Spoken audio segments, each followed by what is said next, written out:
As December of 2016 ended, much of North Dakota had more than 2 feet of snow on the ground, and it looked like a difficult winter was in store for the state's resident wildlife. And we were very honestly more than a little worried about pheasants and deer in particular, but all wildlife in general, not knowing how they were going to come through. And of course, anybody that went out pheasant hunting this fall, that probably showed a little bit.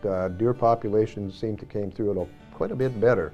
After the snowy, cold start to winter, the weather took off in the opposite direction, with warm and dry spring lingering well into summer, which presented its own set of difficulties for wildlife, especially upland game birds. Again, we had the habitat, not as much as we like, of course, for pheasants, but with the dry conditions, we just didn't get the chick survival that we really needed to keep that really good pheasant population going. It just too dry. There was almost zero bug production, which the first few weeks of a pheasant chick's life is they're absolutely dependent on that bug production for their diet.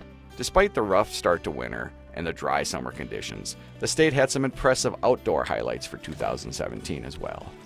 Fishing in North Dakota continues to be fantastic. Honestly, if somebody would have asked me last spring that, how's fishing in Lake Sakakawea going to be, I'd say, the population is looking really good, but our forage, our smelt population, is also looking real good, so I think fishing is going to be poor.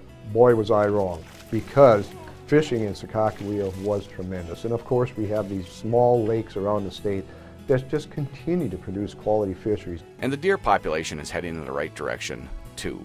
We had close to 55,000 licenses available this year, which is up about 10% from last year. I know it's not nearly enough in some people's eyes, but at least it's going in the right direction. And again, if we have a relatively mild winter, it should continue to go in that upward direction.